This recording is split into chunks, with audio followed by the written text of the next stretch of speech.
గురించి, టైం గురించి ఇది మనము ధ్యానం చేయబోతున్నాం. ఇది పోతే రాదండి. ఈరోజు మళ్ళీ మనకి ఇంకొక ఏజ్లో, ఇంకొక ఇయర్లో వస్తుందే కానీ 2023లో ఉన్న మంత్ రాదు, అలాగే ఆ యొక్క మరి డే రాదు, అలాగే ఆ టైం కూడా రాదు. మనకి ఒకసారి వెళ్ళిపోయిందంటే దాన్ని మళ్ళీ మనం తెచ్చుకోలేం. కాకపోతే వీటి విషయం చాలా బహు జాగ్రత్తగా ఉండాలి. అందుకే దీని గురించి ఏం చెప్తున్నది బైబిల్ ఒకసారి బ్రీఫ్గా మనం వెళ్ళిపోదాం. Genesis 1 and 14th verse. ఆకాశ జ్యోతులు కాలములను సూచించుటకై దేవుడు నిర్ణయించాడంట.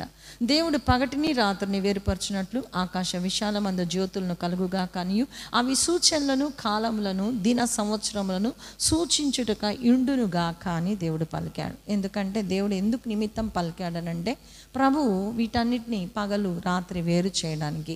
ఈ పగలు మంచికి సాదృశ్యంగా ఉంటే రాత్రి చెడుకు సాదృశ్యంగా ఉంది. మన జీవితాల్లో కూడా మంచి చెడును వేరు చేయాలని ప్రభు యొక్క ఆశ. అంతేకాకుండా మరి సూచనలు, కాలాలు, సంవత్సరాలు, ఈ కాలమే మనకు చెప్తుంది ఇయర్ మళ్ళీ 2024లోకి వచ్చాం ఎలా ఉంటుంది. ఆస్ట్రాలజీస్ లేకపోతే ఇంకొకరి దగ్గరికి వెళ్ళి, జ్యోతిష్కాల దగ్గరికి వెళ్ళి చాలామంది అడుగుతుంటారు ఈ సంవత్సరం నాకు ఎలా ఉంటుంది, ఏం చేయబోతున్నాను. కానీ దేవుని బిడ్డలంగా మనమేమంటామంటే దేవుని చర్చ్లో ఇచ్చేటటువంటి వాగ్దానాన్ని పట్టుకొని ఈ సంవత్సరం ప్రభా ఈ వాగ్దానం నా జీవితం దీని ప్రకారం నడిపించు. అన్ని వాగ్దానాలు కూడా నెరవేర్పులోకి వస్తాయి. ఎందుకనంటే ప్రేమ్సాగర్ వాళ్ళ మమ్మీ చెప్పగలుగుతున్న మాట ఏంటంటే దేవుడు 2023లో మా ఫ్యామిలీకి అందరికీ వాగ్దానాలు వచ్చాయి. ప్రతి వాగ్దానం అక్యురేట్గా మా ప్రతి పర్సన్కి కరెక్ట్గా జరిగాయనింది. అలా చెప్పగలిగిన ఫ్యామిలీలో అది ఒక్కటే. ఎందుకంటే వాగ్దానం నెరవేర్చబడిందంటే మా భర్తకు వచ్చిన వాగ్దానం ఖచ్చితంగా జరిగింది, నాకు వచ్చిన వాగ్దానం జరిగిపోయింది, నా బిడ్డకి, నా కూతురికి, నా బిడ్డలకి అందరి వాగ్దానాలు దేవుడు సరిగ్గా ఇచ్చాడు. చప్పట్లు కొట్టి ప్రభుని కనపడి మనం అలా చెప్పలేకపోతున్నాం. ఎందుకనంటే మనం అనుకుంటాము ఇదేందబ్బా ఈ వాగ్దానం వచ్చింది, నేను ఇంకా మంచిది వస్తుంది అనుకుంటాం. అది నా చేతుల్లో నుంచి కావచ్చు. కొంతమంది అంటారు నువ్వేగా ఈ వాగ్దానం ఇచ్చింది అనింది ఒక తల్లి. నేను కాదమ్మా, కావాలంటే నువ్వే తీసుకో. అది మన చేతుల్లో నుంచి వచ్చినా ఎవరి దగ్గర నుంచి వస్తుంది? ప్రభు అయిన యేసుక్రీస్తు వారి చేతుల్లో నుంచి వస్తుంది. హల్లెలూయా. ఈరోజు నువ్వేగా వాక్యం చెప్పింది అంటారు. ఎందుకంటే దేవుడు తన స్వరాన్ని వినిపించేసుకోవాలని ఆశపడుతుంటాడు. నర్ని మరుగు చేసుకొని నర్ని ఆయన కల్వరి సిలువ చాటును దాచిపెట్టి ఆయన స్వరాన్ని వినిపింప చేయడానికి వాడుకుంటాడు. కనుక మనం ఏదొచ్చినా అది దేవుని సంకల్పం, దేవుని చిత్తం, దేవుని దగ్గర నుంచి వచ్చింది అనుకోవడానికి. అందుకే ప్రియులారా, సంవత్సరాలు దొర్లుతున్నాయి, కాలాలు దొర్లుతున్నాయి, గతించినవి ఇంకా రావు. కాబట్టి సమయాన్ని జాగ్రత్తగా మనం సద్వినియోగపరుచుకున్నవాడు ఎప్పుడు జయమనే చూస్తాడు. హల్లెలూయా. చూస్తే పిల్లలు స్టడీస్ కూడా అంత ఇయర్ అంతా వేస్ట్ చేస్తారు. ఎగ్జామ్స్ రాగానే టెన్షన్ పడిపోతుంటారు. అలాగే కాలేజ్ లైఫ్లో కూడా ఒక్కోసారి ఎలా ఉంటుందంటే ఇంకా ఉంది, చదవాల్సింది ఉంది, టైం సరిపోవట్లేదు అంతే. ఒక్కోసారి మనం కూడా ఏమనుకుంటామంటే షెడ్యూల్ చాలా ఉంటుంది వీక్ అంతట్లో చేసుకోగలిగేది.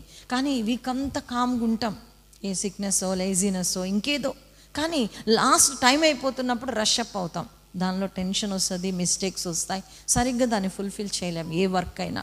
అందుకే మనం ఎట్లా ఉండాలంటే ఎప్పుడు కూడా ఒక క్రమబద్ధంగా జీవించటానికి అలవర్చుకోవాలి.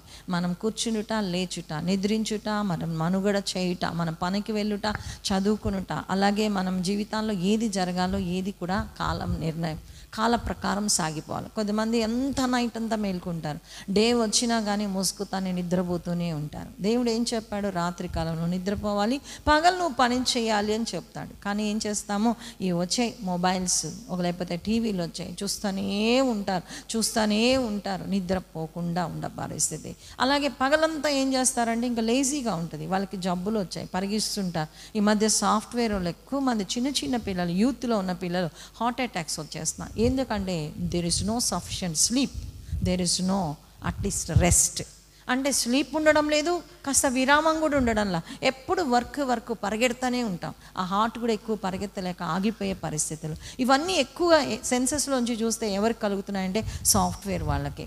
ఈరోజు మనం సాఫ్ట్వేర్ ఇంజనీర్ కాకపోయినా సాఫ్ట్వేర్ అంతా మనమే డౌన్లోడ్ చేసుకుంటామండి. సాఫ్ట్వేర్లో అన్నీ ఓపెన్ చేస్తారు. చిన్న పిల్లల దగ్గర నుంచి ఇదే పని. అన్నం మీద కూడా పోవట్లా కొద్దిమందికి, ఏదో చాట్ అంటారు, లేకపోతే ఇంకేదన్నా మెసేజ్, ఫేస్బుక్, ఇన్స్టా, మరి ట్విట్టర్గా ఇంకేదంటే ఇంకా ఇవన్నీ వచ్చేస్తున్నాయి. కానీ మన జీవితాలలో మరి ఏది అంటే సమయమును దేవుడు సద్వినియోగపరచుకోమంటున్నాడు. కనుక కాలాలు మనకు సమయాలు సంవత్సరాలు మళ్ళీ రావు కాబట్టి ఈ దినం నేనేం చేయాలి? ప్రభు దగ్గర మనం రోజు అడగాల్సింది, ప్రభా how you have begin the day. నువ్వు ఎట్లా బిగిన్ చేసావు? ప్రభా నీతో కలిసి బిగిన్ చేశా. ఒక్కోసారి ప్రభు మనల్ని అడుగుతాడు, ఈరోజు నువ్వు ఎలా గడిపావు? కనీసం నాతో గడిపావా? నా గురించి ఎవరికైనా చెప్పావా?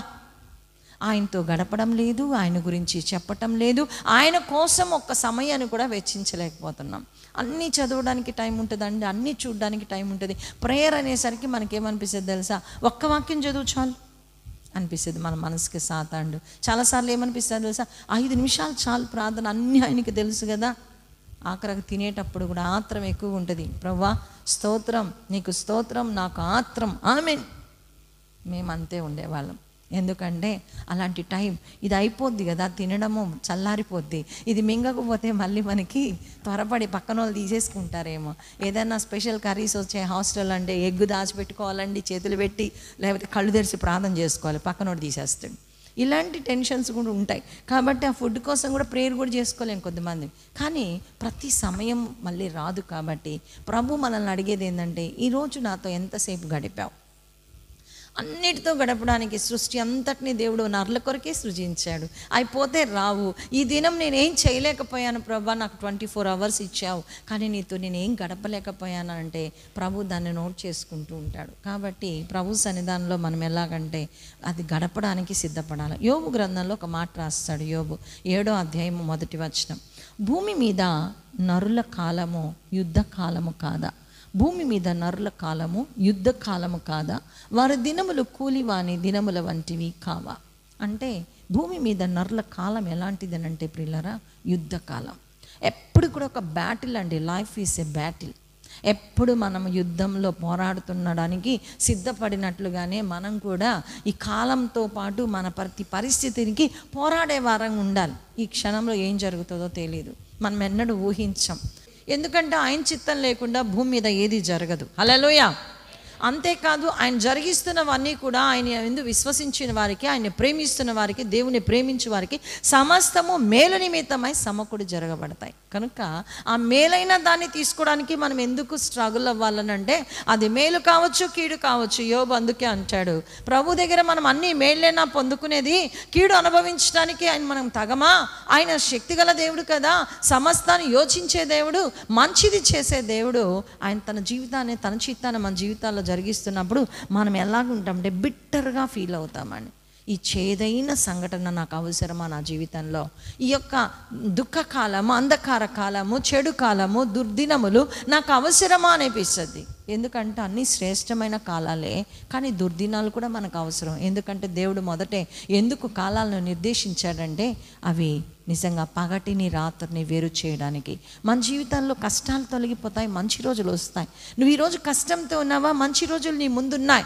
ఈరోజు నువ్వు మంచిగా సంతోషంగా ఉన్నావా? నీకు దుఃఖ దినాలు ఉన్నాయి. ఈ రెండు వయసు వరుస జరుగుతూనే ఉంటాయి. పగలంతా వచ్చింది, తర్వాత రాత్రి రావాలి, రాత్రి అంతా గడిచింది, తిరిగి మళ్ళీ ఏం రావాలి? పగలే రావాలి.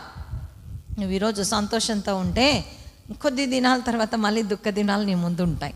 ఒకవేళ నువ్వు ఈ దుఃఖంలోనే ఉన్నావనంటే సంతోష దినాలు నీ ముందున్నాయి. మళ్ళీ దుఃఖం తర్వాత సంతోషం వస్తుంది, మరి సంతోషం తర్వాత మళ్ళీ దుఃఖమే రావాలి.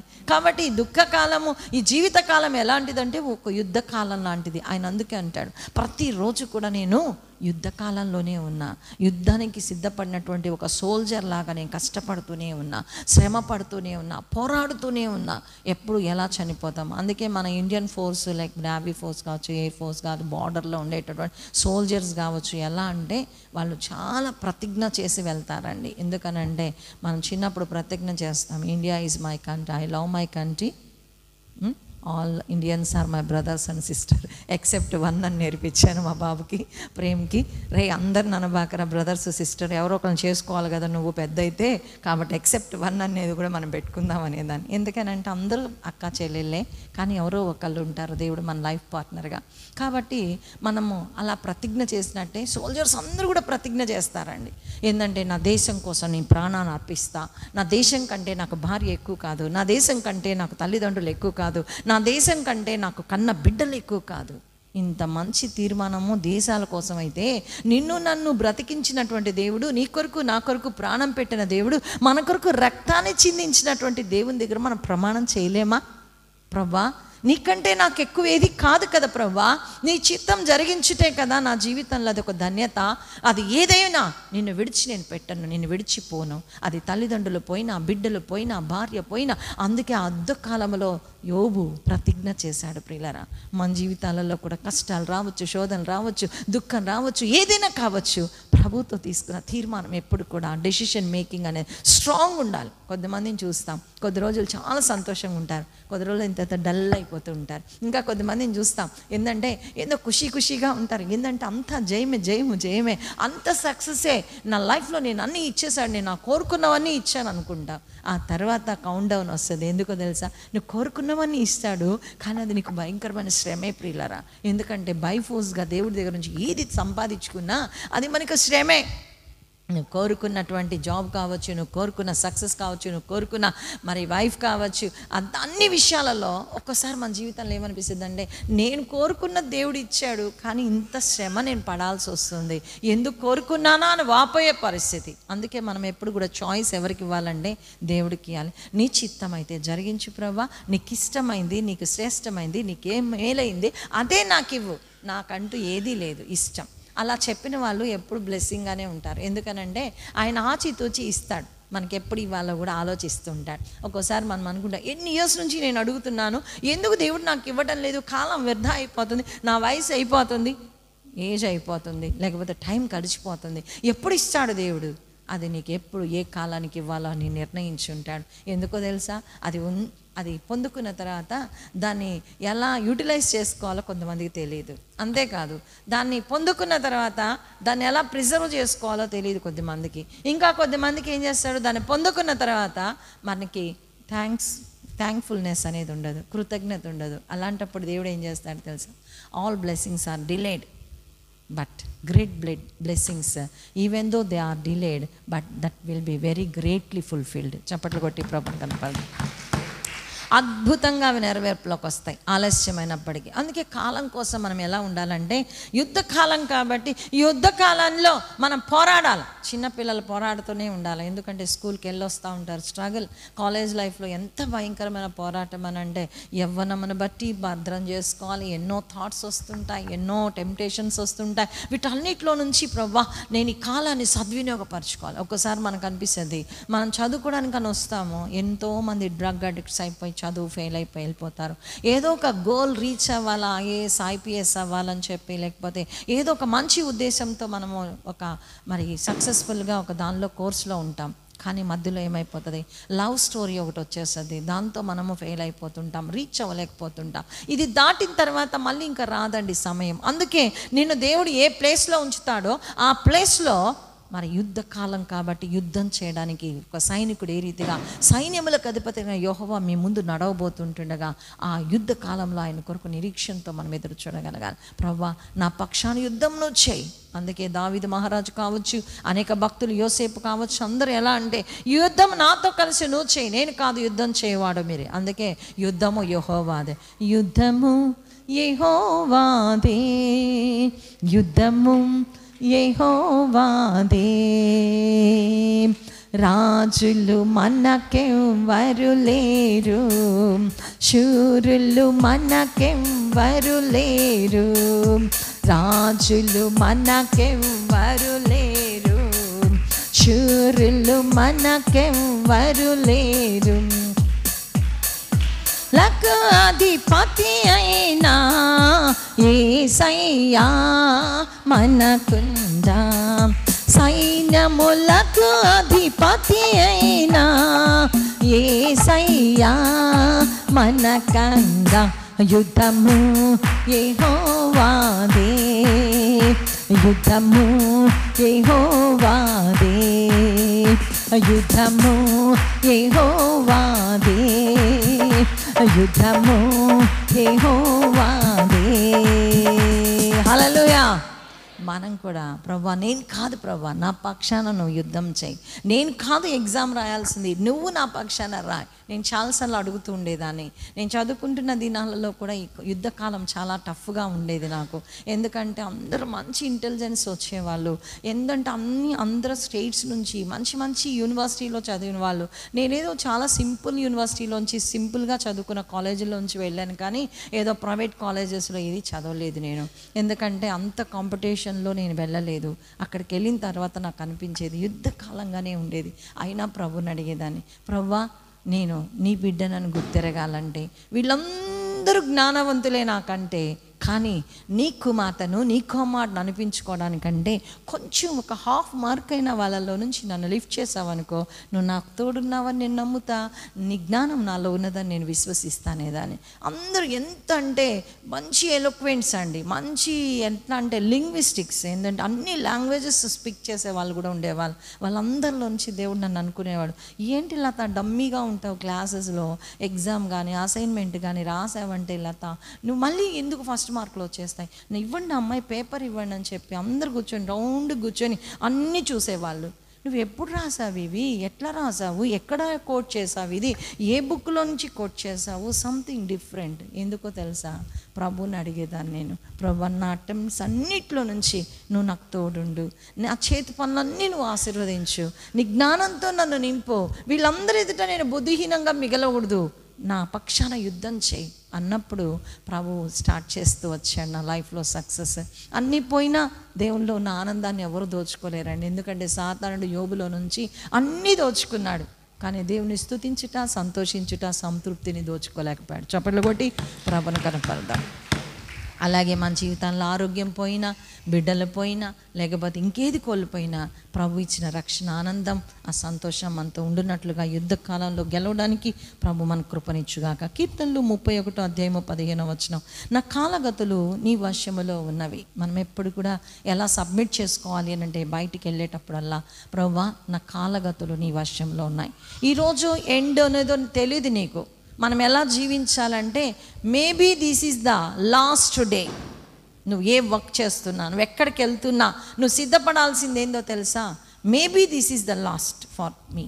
ఈరోజు నాకు ఇదే ఎండేమో, దీనికోసం నువ్వు కష్టపడి ప్రయాసపడు.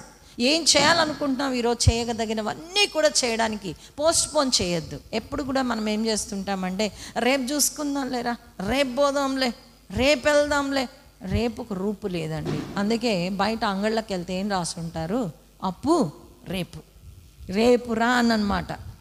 రేపు రా మళ్ళీ చూసుకో, అదే బోర్డు కనిపిస్తుంది, మళ్ళీ అప్పు రేపు, మళ్ళీ వెనక్కి వెళ్తాడు, మళ్ళీ వస్తాడు అప్పు అడగడానికి, అదే బోర్డు చూపిస్తాడు, మళ్ళీ రేపు. మన జీవితంలో కూడా ప్రియులారా, ఏ నాటికీడు ఆ నాటికి చాలంటాడు దేవుడు. అందుకే ఈ రోజేమో చివరి దినం, నాకు తెలీదు ప్రభా, నేను చేయాల్సిన ప్రార్థన చేసేస్తా, నేను చదవాల్సినటువంటి చదివేస్తా, నేను సిద్ధపడాల్సింది సిద్ధపడేస్తా, నన్ను సంసిద్ధపరచు. ఏ క్షణం ఏం జరుగుతుందో తెలీదు.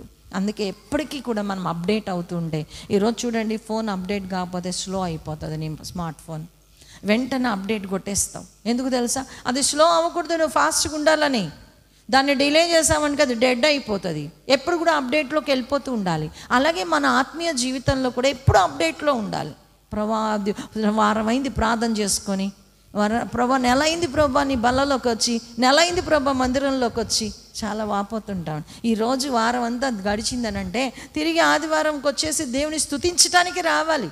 ఎవరు పలికినా పలకపోయినా, ఎవరు మనల్ని చూసినా చూడకపోయినా, ఎవరు మనల్ని ప్రేమించినా ప్రేమించకపోయినా ప్రభు మనల్ని ప్రేమిస్తుంటాడు. హల్లెలూయా. ఆయన అంటాడు, ఆ ఆడపిల్ల ప్రేమించిందా వదిలేయండి, మగపిల్ల ప్రేమించలేదా వదిలేయండి, నీ ఇంట్లో వాళ్ళు పట్టించుకోవట్లేదా వదిలేయండి. ఎందుకంటే అందరినీ ప్రేమిస్తుంటాడు మన ప్రభు. ఎందుకంటే యేసుక్రీస్తు అందరికీ ప్రభు అయినాడు. కనుక మన జీవితాలలో ఈ కాలగతులు నీ వశంలో ఉన్నాయి. కాబట్టి బైక్ మీద వెళ్తున్నాం, ఏ ఒక వెహికల్లో వెళ్తున్నా, కాలి బాట వెళ్తున్నా, నిజంగా అండి కాలి బాట వెళ్తుంటారు, మంచిగా చక్కగా వాకింగ్లోకి వెళ్తున్నారు. హైదరాబాద్లో ఎక్కడి నుంచో వచ్చింది కారు, వచ్చింది ఆ కార్ను ఇంకొక కారు గుద్దింది, ఇద్దరు ఎగిరిపోయారు. వాకింగ్కి వెళ్ళారు, చాలా ప్లెజెంట్గా ఉన్న టైం 6 o'clock 5:30, అసలు ట్రాఫిక్ లేదు, ఎంత ఫ్రీగా ఉంది రోడ్డు. ప్రభు కాలం అంతే, ఆ రోజుకి సమయం అయిపోయింది. అది ఏ రీతిగా జరుగుతుందో తెలియదు. నేను అందుకే మొన్న రోజు బైబిల్ తీసుకున్న, నిద్ర లేవగానే బైబిల్ స్టడీ చేసుకుందాము డివోషన్ కోసమని అన్ని బుక్స్ తీసుకున్నా, సాంగ్ బుక్ తీసుకున్నా, వెళ్ళి సోఫాలో కూర్చుంటున్నా. ఇక ప్రార్థన చేసుకుందామని కళ్ళు మూసుకుంటూ కింద చెప్పులు వదిలి ఆ సోఫాలోంచి కింద చూశాను. ఇంత పెద్ద తేలు ఇంట్లో ఉందండి, హాల్లో. ఇంట్లో నేరుగా నడిచొస్తూ ఉంది. నా కాలు చెప్పు తీయంగానే కాలు కుట్టాలని దాన్ని చూసి వెంటనే ఆ చెప్పు తీసుకొని కొట్టేసి. అప్పుడు అనిపించింది నాకు, నువ్వు ఇంట్లో ఎంత సేఫ్గా ఉండాలనుకున్నా ఫ్యాన్ ఊడి పడిపోద్దో తెలియదు మన మీద, లేకపోతే ఏ పాము వస్తుందో ఏ తేలు వచ్చి కుట్టద్దో మనకు తెలియదు. పోవాలి అని రాసి పెట్టుంటే ఎవ్వడు ఆపలేడు దేవుని చిత్తం. ఎందుకనంటే కాలాలు ఆయన స్వాధీనంలో ఉన్నాయి.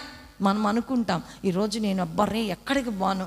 ఒక ఆయన అన్నాడండి, అరే ట్రైన్లు ఈ మధ్య యాక్సిడెంట్లు జరుగుతున్నాయి, నేను ట్రైన్ జర్నీ చేయను అన్నాడండి. మానేశాడు. సరే బస్సులు, ఒర్రే ఆర్టీసీ బస్సులో పోదాం రా, మాలు ప్రైవేట్ బస్సులు తిరగబడిపోతున్నాయి, జనాలు అందరూ చచ్చిపోతున్నారు, ఆర్టీసీ బస్సులో పోతున్నాడండి. ఆర్టీసీ బస్సు కూడా ఫైర్ యాక్సిడెంట్ అయిపోయి. అరే నాయన, ఇంకా ఆర్టీసీ బస్సు కూడా కాదు, ఏదో ఒక కారు కొనుక్కుందాం. మొన్న ఈ మధ్య కాలంలోనే కారు కొనుక్కున్నారు. ఒక ఫ్యామిలీ మొత్తం అండి, అది ఏదో దేవస్థానంకి వెళ్ళి దేవుని దర్శనం చేసుకొని వెళ్తూ ఉన్నారు. రిటర్న్లో ఎక్కడి నుంచి వచ్చిందో ఒక లారీ వచ్చి హిట్ అయింది. వెంటనే అక్కడ హోల్ ఫ్యామిలీ ప్యాక్ అయిపోయింది. హోల్ ఫ్యామిలీ ఇక దిగులులే బాధలే. బతికినాడు ఒకడు, బతికి ఒకడు ఉంటే కదండి దిగులు. అందరం పోయామంటే ఇంకా బాధలే లేవు. హల్లెలూయా. మన ఆస్తులన్నీ హ్యాపీగా గవర్నమెంట్కి. అందుకే మనం పోయేటప్పుడు ఏం రాసుకోవాలి, ప్రభువా ఏదైనా దేవుడు మనకి కోట్ల ఆస్తులు ఇచ్చాడండి. మనలో ఏమి ఇచ్చాడు? నాకేం లేదే, ఏం లేదు, ఒక ఇల్లు లేదు, ఒక స్థలం లేదు, ఒక పొలం లేదు, ఒక వెహికల్ లేదు, నా పేరు మీద ఏమీ లేవనుకుంటున్నావేమో. నీ ఆధార్ కార్డు కొడితే నీకు ప్రాపర్టీసే రావు. కానీ ప్రభు దగ్గరకు వస్తే ఆయన హస్తం నీ మీద ఉందని బలపరిస్తే నీలో నుంచి కొన్ని కోట్ల ఆస్తులు. ఎన్ని కోట్లనంటే ఈ లోకంలో 33 కోట్ల దేవతలు ఉన్నాయంట, కానీ మన శరీరంలో 33 కోట్ల ఆస్తులు ఉన్నాయి. ఏంటంటే దేవుడిచ్చిన ఆర్గాన్స్. చప్పట్లు కొట్టి ప్రభుని కనపడదు. ఈ ఆర్గాన్స్ ఎంత వాల్యుబుల్లా మనకు తెలియదు. ఇంత వాల్యూ ఉందా వీటికి? దేవుడు సృష్టించాడండి ఒక నరం సృష్టించడానికి. ఈ మధ్యగా అందుకే చెప్తాను, ఎలెన్ మాస్క్ అనేటటువంటి ఆయన ఒక చిప్ తయారు చేశాడు. జ్ఞానం పెరిగిపోతుంది మనిషిలో. ఏం తెలుసా, ఇక స్కూటర్ వస్తుందంటే నువ్వు తప్పించేసుకోగలవు, నీకు ఇండికేషన్ ఇచ్చేస్తుంది. నీకు ఏదైనా జ్వరం వస్తే వచ్చేస్తుంది, పెరాలసిస్ రాబోతుంది వచ్చేస్తుంది ఇండికేషన్, లేకపోతే హార్ట్ ఫెయిల్ అయిపోతుంది ఇండికేషన్ ఇచ్చేస్తుంది. ఈ ఇండికేషన్ ఇస్తుంది, కానీ దేవుని స్వాధీనంలో ఉన్న సమయాన్ని మాత్రం అది ఎవరిని హెల్ప్ చేయలేదు. అందరం చూస్తుండగానే దేవుడు అంటాడు ఆయన సమయం వస్తే. అందుకే మన కాలములు ఆయన వశంలో ఉన్నాయి. దేని బట్టి చింతించబాకండి. మనం ఒక్కసారి అనుకుంటాం వాళ్ళు ఉంటే బాగుండి, వీళ్ళు ఉంటే బాగుండు, ఇలా ఉంటే బాగుండి, ఇలాగే జరిగితే బాగుండు. మనం ఎప్పుడు కూడా మానుకున్న బలహీనత ఏంటంటే మనం అనుకున్నది జరగాలండి, అప్పుడు మన మనిషి హ్యాపీ. ప్రతి వాడు అనుకుంటాడు నేను చేసిన ప్రార్థన అంతా దేవుడు ఆలకించాలనుకుంటాం. దేవుడు ఆలకిస్తాడండి, దేవుడు రిప్లై కూడా ఇస్తాడు. 2 రిప్లైలు, ఎస్ నో. మరి yes or no, true or false, objective type. ఇది కాకపోతే అది. బిడ్డ ఉంటాడండి కడుపులో, ఇద్దరే.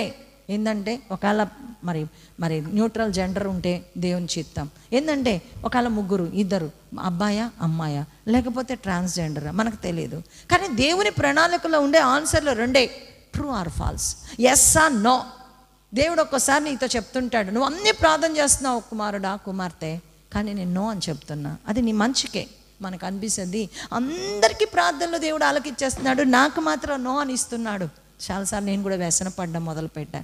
ప్రభు నాతో మాట్లాడాడు, ఏమన్నా తెలుసా, ఆయాసపడబాకమ్మా, నీకు అది మంచిది కాదు కాబట్టి నేను నీకు నో అనే ఇస్తున్నా. ఇది క్లోజ్ అయింది డోర్ అని అంటే నీకు 7 ద్వారాలు నేను తెరవబోతున్నా. హల్లెలూయా. ఇది నీకు వద్దు అంటున్నాను, ఈ సంబంధం వద్దు, ఈ జాబ్ వద్దు, లేకపోతే ఈ యొక్క కోర్సు వద్దు, అంతేకాదు ఈ ప్లేస్ నీకు వద్దు. ప్రభా నీ చిత్తం అయితే ఇది దాటి వెళ్ళిపోతా, ఇక్కడే ఉండాలా, ఇదే జరగాల అని ఎవరు అనుకుంటామో చాలాసార్లు మనం శ్రమలోకి పడిపోతుంటాం. అందుకే ప్రియులారా, మన జీవితాలు ఎలాగంటే దానియేలు గ్రంథము 2వ అధ్యాయం 9వ వచనంలో ఇందాక చదువుకున్న మాట, కాలము ఉపాయముగా గడపవలను. దానియేలు తెలుసుకున్నది ఏంటంటే దర్శనాలు వచ్చేవి.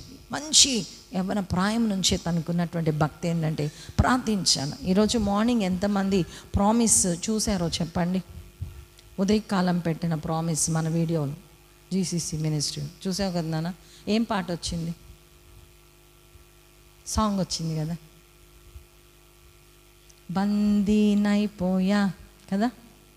అంటే ఆ పాట మా చిన్నబాబు ఎక్కువ పాడుతూ ఉండేవాడు. నేను బందీనైపోయాయా, నీ ప్రేమకు నేను బందీనైపోయా. అంటే నిజంగా దానియేలు కూడా ఎలాగ వెళ్ళిపోయాడంటే దేవుని ప్రేమకు దాసుడైపోయాడు. ఆ ప్రేమ ఎక్కువైపోయింది దేవుని మీద. ఆ ప్రేమ ఎక్కువైపోయి తన జీవితంలో ఏమనుకున్నాడు తెలుసా? నీ దర్శనం వచ్చేదాకా నేను విడిచిపెట్టను ప్రభువా, నాయన నీ యొక్క మహిమ నా మీద పడేదాకా నేను నీ పాదాలు వదిలిపెట్టను, నువ్వు నన్ను ఆశీర్వదించేదాకా నేను విడిచిపెట్టను అని యాకోబు ప్రార్థించినట్లుగానే ఎక్కువగా ప్రభుకి దాసుడైపోయాడు. మన జీవితాల్లో కూడా ఎక్కువగా దేవునితో ఇమ్మర్స్ అయిపోతుంటాం. ఎందుకో తెలుసా? ఎప్పుడంటే మన జీవితాలలో మరి కాలం ఉపాయంగా మనం దాన్ని సద్వినియోగం గడపడానికి ఇష్టపడాలి. కొంతమంది వేస్ట్గా చేస్తారు, మనీ వేస్ట్ చేస్తారు. టైం వేస్ట్ చేస్తుందంటే మనీ వేస్ట్ చేసేస్తారు. కొంతమంది ఏం చేస్తారు తెలుసా? ఎంతంటే విచ్చలవిడిగా ఖర్చు పెడతారు. దాన ధర్మాలు కూడా విచ్చలవిడిగా. అది గొప్పతనం అనుకుంటారో లేకపోతే అదొక క్రేజ్ అనుకుంటారో తెలియదు. అది సంపాదించేవాడికి తెలుస్తుందండి దాని విలువ. దానం చెయ్యి కాదనట్లా. నేను చాలామందిని చూస్తా, సంపాదించకుండా ఎవరో సంపాదించినవి ఉంటాయి, దాన్ని తీసుకొచ్చి విచ్చలవిడిగా పనిచేస్తుంటారు. అనవసరమైనవి. వాళ్ళ మంచితనాన్ని పొందుకోవాలన్నా, లేకపోతే వాళ్ళ ద్వారా మనము గొప్ప అనిపించుకోవాలన్నా, లేకపోతే సమాజంలో వీఆర్ ద రిచ్ అనిపించుకోవాలన్నా మన స్తోమత ఎంత ఉందో ఈ కాలంలో మరి నిజంగా ఎంత అంటే ఉపాయంగా ఆలోచించాలి. ప్రభా, నేను ఎంత ఎర్న్ చేస్తున్నాను, ఎంత స్పెండ్ చేస్తున్నాను, నాకు ఇచ్చిన ఈ కాలం ఎంత, ఈ కాలంలో నేను ఎంత సేవింగ్స్, మన జీవితంలో ఇవన్నీ టాలీ చేసుకోగలగాలి. ఎప్పుడు కూడా క్యాల్కులేటర్ మనం పెట్టుకోం. ఎందుకంటే వస్తున్నాయి ఆదిపై, వస్తున్నాయి ఏసై, అలాగే ఎలా ఈజీ మనీ కోసం కూడా పరిగెచ్చేస్తాం. ఉపాయంగా ఆలోచించాం. చాలా తొందరగా పడి ఏమనుకుంటాం తెలుసా? తొందరలో ఒక సహోదరు నాతో చెప్తున్న మాట, నాకు ఇదిగో చిన్న చితక జాబ్లు 10,000, 15,000, 20,000కి నేను జాబ్ చేయను, నాకు కొడితే నేను ఏందనంటే కుంభస్థలాన్నే కొట్టాలంటాడు. అంటే 1.5 lakh వచ్చే జాబే చేస్తా. 1.5 lakh టార్గెట్. ఎలా చేయగలవు? 1.5 lakh రావాలంటే లాటరీలో వస్తుందా? లేకపోతే నువ్వు బాగా జెన్యూన్గా నువ్వు ఒక మరి యథార్థంగా నువ్వు సంపాదిస్తే 1.5 లక్ష నీ తెలివితేటలకి, నీకున్న ఇంటెలిజెన్స్కి, నీకున్నటువంటి క్వాలిఫికేషన్స్కి అట్లాంటి జాబు రావు. కాకపోతే వస్తాయి. బెట్టింగ్ పెడుతున్నారండి ఈరోజు పిల్లలు. వాళ్ళ దగ్గర ఉన్న డబ్బులు బెట్టింగులు పెడుతున్నారు. ఏంటంటే వాడు ఎవడో ఆడతారు క్రికెట్, ఈడు కూర్చుంటాడు ఈడు రూములోనే, పక్కనోడితోటి బెట్టింగ్. చాలాసార్లు ఇప్పుడు ఈ వచ్చేస్తున్నాయి అన్నీ కూడా. ఏమంటే మీకు లోన్ ఇచ్చేస్తామండి, లోన్ ఇచ్చేస్తాం, ఈ లోన్లు అన్నీ తీసేసుకుంటాం, తీసుకోవాల్సినవన్నీ తీసుకుంటాం, 2 రోజులు కడతాం, వాచ్ అమ్మో, ఫోన్ అమ్మో, లేకపోతే బట్టలు అమ్మో. కాలం ఎట్లా వెళ్ళిపోతుంది అని అంటే అన్నీ కట్టుకుంటాంలే, చూసుకుందాంలే అనుకుంటాం. కట్టలేని పరిస్థితుల్లో లాస్ట్కి ఏం మిగులుతుంది? సూసైడ్ చేసుకునే. మనకై మనమే ఉపాయంగా ఆలోచించక ఉరిలో చిక్కబడుతున్నాం, అపాయంలో పడిపోతున్నాం ప్రియులరా. కాబట్టి మనము చాలా తెలివిగా, దేవుడు ప్రతి మనిషికి తెలివినిచ్చాడు, కాలాన్ని సద్వినియోగపరచుకునేటటువంటి తెలివి. అందుకే సమయంగా ఏజ్ అయిపోతుందా, ఏజ్ బారయ్యేదాకా ఉండబాకండి స్టడీస్. కొంతమంది చదువుతుంటారండి బీటెక్. ఎప్పుడనంటే మీసాలు వచ్చేసి ఉంటాయి, 25 ఏళ్ళు కాక బీటెక్ కదా 28 ఏళ్ళ దాకా. కొంతమందికి ఏజ్ అయిపోతుంటుంది, ఇంకా కూడా మనం జీవితాలు సెటిల్ అవ్వం. కారణం ఏంటంటే ఏజ్ అయిపోతూ ఉండేదాకా ఉంచొద్దు కాలం. ఏ టైంకి అందుకే మరి నిర్ణయించారు గవర్నమెంట్ కూడా. ఆడపిల్లలైతే 18, మగపిల్లలైతే 21. త్వరగా సెటిల్ అవ్వాలని. మనం త్వరగా చదువుకుంటే త్వరగా లైఫ్లో సెటిల్ కాగలం. మనము ఒక్కడంటే 7వ తరగతి 7 సార్లు చదివాడంట, 10వ తరగతి 10 సార్లు చదివాడంట. ఇంకా కాలేజ్ ఎన్ని సంవత్సరాలు చదవాలి? అందరిలో పెద్దోడండి మా క్లాస్లో ఒక అబ్బాయి అని చెప్తారు. ఒక అమ్మాయి చాలా పెద్దదని. నేను స్కూల్ డేస్లో ఉన్నప్పుడు కూడా అప్పుడే హాఫ్ శారీస్ కట్టుకునే అమ్మాయిలు ఉండేవాళ్ళు. ఏది 7th. ఏందబ్బా ఇప్పుడే ఇంత పెద్దోళ్ళు ఉన్నారు. అంతే ఈ రోజుల్లో కూడా చాలా పెద్దోళ్ళు ఉంటున్నారు. మనం స్టడీస్ కంప్లీట్ చేసుకోలేకపోతున్నాం, సమయాన్ని సద్వినియోగపరచుకోలేక. ఎప్పుడు ఇన్కంప్లీటే. నువ్వు ఎంత మంచి పేరున్నా ఈ రోజుల్లో చదువు లేనివాడు వింత పశువుతో సమానం. కొద్దిమంది అడుగుతారు, వాళ్ళ తల్లిదండ్రులు జాబ్ హోల్డర్స్ అండి, వీడేంటి చదువు అవ్వలేదు, వీడికి చక్కగా చదవడానికి ఇంట్రెస్ట్ ఉండదు. వాడు స్కూల్కి పొమ్మంటే పాడు, కాలేజీకి పొమ్మంటే పాడు, టైం యూటిలైజ్ చేయడు. అది మళ్ళీ తిరిగి మరి జూనియర్ బ్యాచెస్లో కూర్చోవాలంటే మనకు కష్టంగా ఉంటుంది. పోనీ ప్రైవేట్గా రాద్దామంటే ఇంకా అది కష్టంగా ఉంటుంది. అందుకే ఎవడు చదువుకోవడం లేదు. ఏం చేస్తున్నారు? కొంటున్నాడు, చదువుని కొనేస్తాడు, సర్టిఫికేట్లు కొనేస్తున్నాడు. బాగా జాబ్లో ఉన్నాడండి ఒక బాబు బెంగళూరులో. 1.5 lakh శాలరీ, 10 years కాదు 15 years నుంచి జాబ్ చేస్తున్నాడు.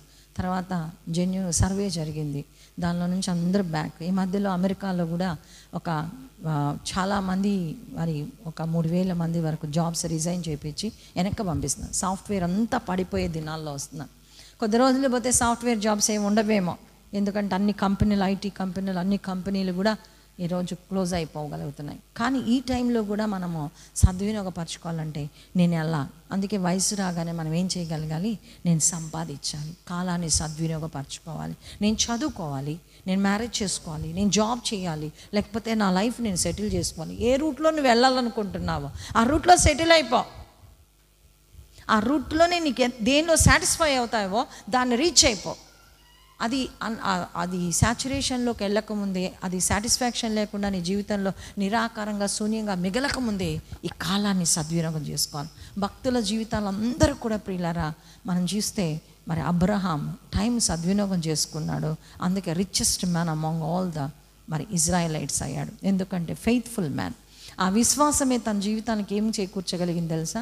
విశ్వాసంతో నమ్మకంగా ఉన్నాడు. దేనిలో నమ్మకంగా ఉన్నాడు? దశంభాగం ఎత్తుకొని ఇచ్చేవాడు. అంతేకాదు ఉన్నంతలోనే దానిలో తన అనేకులకు దాన ధర్మాలు చేయటం మొదలుపెట్టాడు. దేవుడు విస్తారంగా దీవించాడండి. మనం కొంచెంలో నమ్మకంగా ఉంటే అనేకమైన వాటి మీద దేవుడు అధికారం ఉంచుతాడు. అందుకే నీ తల్లిదండ్రులకు నమ్మకంగా నువ్వు ఉన్నావంటే నీ జీవితం చాలా ఆశీర్వాదకరంగా ఉంటుంది. సంఘంలో దేవుని ఎదుట నమ్మకంగా ఉన్నావంటే నీ ప్రయత్నాలన్నీ సఫలపరచబడతాయి. అంతేకాదు నీకు మరుగైంది ఏది, దేవునికి నీకు మరుగైంది ఏది ఉండకూడదు. రహస్యం లేకుండా సమయానుకూలంగా కొంతమంది పేర పెట్టుకుంటారండి పాపాన్ని కూడా, పొరలుగా అది కళ్ళు కనిపించకుండా ఉన్న స్థితి వచ్చేస్తుంది. అలాగే హృదయం కొవ్విన స్థితిలోకి వెళ్ళిపోద్ది. జీవితం ఇంకా సరి చేసుకోలేని దుస్థితిలోకి వెళ్ళిపోద్ది. అందుకే కాలం ఉండగానే ప్రభా నేను సెట్ అయిపోతా, నీతో కలిసే నేను ఉంటా, నీతో కలిసి నేను జీవిస్తా, నా పక్షాన నువ్వు ఉండు. ఎప్పుడు మన పక్షాన ప్రభు ఉంటాడు తెలుసా? ఎందుకంటే నువ్వు అన్నిట్లో ఆయన చిత్తాన్ని జరిగిస్తుండే ఎప్పుడు నీ కుడి పక్షాన ఆయన ఉంటాడు. ఎడమ పక్షాన సాతానుడు మన గలిబిలి చేసినా తిరిగి ఆయన చేయిని తిరిగి దాటింప చేస్తాడు, మరి తిరిగి ఎగిరింప చేస్తాడు, తిరిగి మనతో కలిసి తోడుగా ఉండి మనల్ని ముందుకు సరళం చేస్తాడు.